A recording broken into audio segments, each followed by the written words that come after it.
আসসালামু আলাইকুম।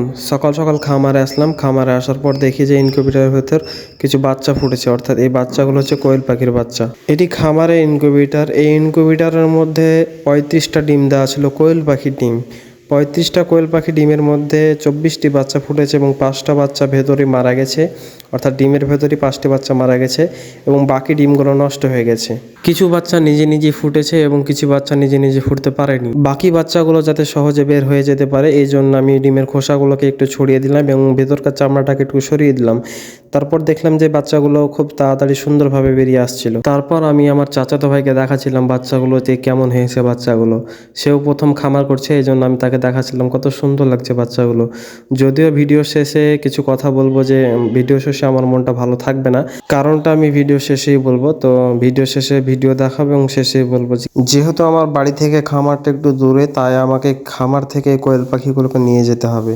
কোয়েল পাখিগুলো খামার থেকে নিয়ে আসার আগে আমি বাড়িতে তাদের জন্য বোর্ডিংয়ের ব্যবস্থা করছিলাম। 35টা ডিম ইনকিউবেটারে দিয়ে আমি 24টা বাচ্চা পেয়েছি, অর্থাৎ 5টা বাচ্চা মারা গেছে। তো আলহামদুলিল্লাহ, জয়টা বাচ্চাই পাই আলহামদুলিল্লাহ, সেগুলোকে একটু মানুষ করব দেখে শুনে। বাচ্চাগুলো বোর্ডিং করার জন্য আমি তাদের জন্য লাইটের ব্যবস্থা করছিলাম, কারণ তারা ছোট বাচ্চা, তাদেরকে এখন ঠান্ডা লেগে যাবে। যেহেতু আমাদের দিকে হালকা হালকা শীত পড়ছে, সঙ্গে তাদের খাবারের পাত্রগুলো বানাচ্ছিলাম। কিছু বাড়িতে আমাদের অবশিষ্ট কৌটা ছিল, সেই কৌটাগুলোকে কাটে তাদের খাবারের পাত্র এবং জলের পাত্র বানিয়েছি। যদিও আমার এই কাজগুলো করতে করতে দুপুর হয়ে গেছে, তারপর আমি তাদের বোর্ডিংয়ের জন্য জায়গাটুকু পরিষ্কার করে নিলাম এবং পরিষ্কার করে পেপার বিছিয়ে দিলাম। পেপার বিছিয়ে দেওয়ার পরে তাদেরকে লাইট জ্বালিয়ে সম্পূর্ণ জায়গাটাকে রেডি করলাম। এই কাজগুলি করতে করতে আমার প্রায় 1টা বেজে যায়। এই কারণে আমি গোসল করলাম। গোসল টোসল করে ফার্মে যেতে হবে। ফার্মে যাওয়ার পরে সে বাচ্চাগুলোকে নিয়ে আসতে হবে, কারণ তারা সকালে উঠেছে, মানে গতকাল রাত থেকে উঠছে, কিন্তু সকাল পর্যন্ত উঠে গেছে এবং তাদের গা শুকনো শুকনো হয়ে গেছে কিছু কিছু বাচ্চা। তারপর আমি গেলাম ফার্মে, ফার্ম থেকে বাচ্চাগুলো নিয়ে আসলাম।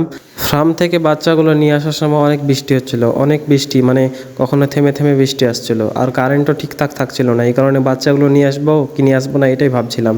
তো শেষ পর্যন্ত বৃষ্টি থামলো এবং বাচ্চাগুলো নিয়ে আসলাম।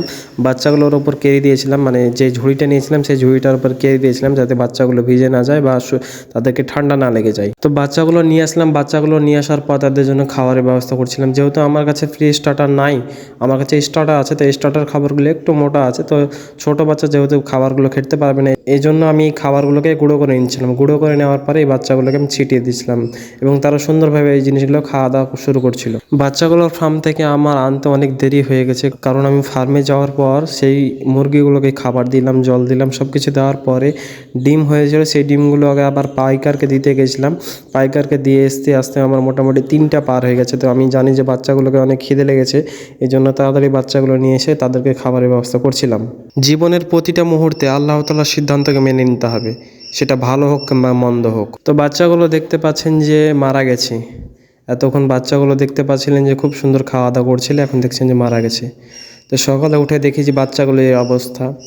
তো কি বলবো, কিছু করার নেই, মনটা অনেক খারাপ করছিল। এটাই বলছিলাম আমার ভিডিওর শেষে, এই কথাটা আপনাদেরকে বলার ছিল। যেটা হওয়ার সেটা হয়ে গেছে, কি করবো বলেন।